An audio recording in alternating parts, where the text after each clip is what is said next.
this is Debbie Kale in Leesburg, Virginia. You may have seen my picture on the doterra Facebook page.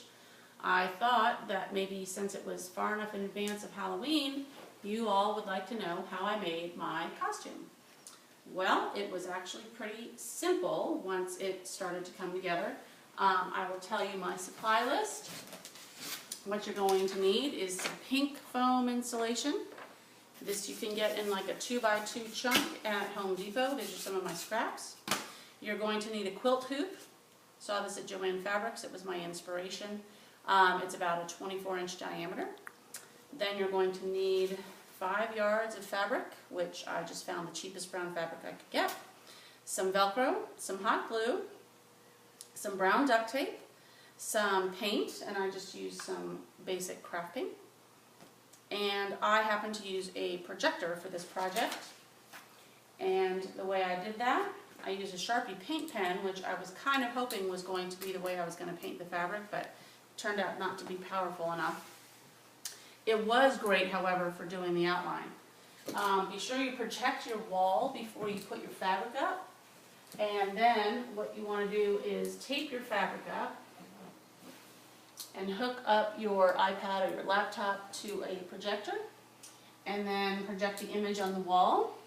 And then all you do is go around the outline and around the letters and everything. Then you can take that down, protect your table, put the fabric on the table, and get to your painting phase. I will say it does take several coats of paint, and you do need to plan a little bit for this. This is not a same-day project at all. Then from there, once your fabric is painted, you're going to want to cut out your foam insulation. Do that by just tracing around the quilt hoop and getting the right projection there.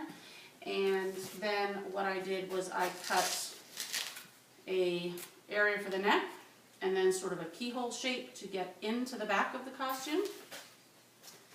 Paint that brown.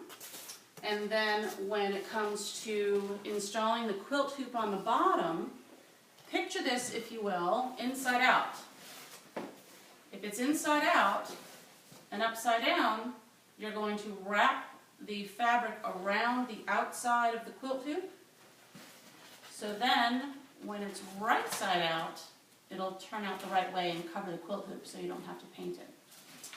Then, you're going to line up your foam as best you can with the front of the logo center and start glue gunning using your hot glue around the edge of the foam.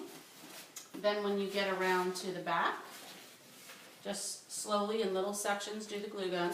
Then when you get around to the back, which the brown duct tape comes into play when you're creating your hinge for your neck, so close that up, and then that's where your Velcro comes into play. So you would just install Velcro along the back and get that to stay up there so you can see that there isn't any sewing. I've got the raw edge here hidden in the quilt hoop, and then I've got the selvage edge along the top where it matters. And then once it was actually on is when we cut little X's for the holes. And that was that. And then a lot of your favorite parts of this costume had to do with our hats. And basically this is like a Cool Whip container. In hindsight, I would have done something a little bit bigger to be in better proportion with the costume, but these turned out just fine. We just used shoelaces and ran them around the back, and the Hubs, who was such a good sport in this whole project, made a cool little sticker, which you didn't see in the original photo, but it was kind of a fun add-on. So I think that I have covered everything. Like I said, it's actually pretty easy. You just need to plan some. So I'm looking forward to seeing your costumes and how they turn out. Good luck and have fun with it. It's a labor of love.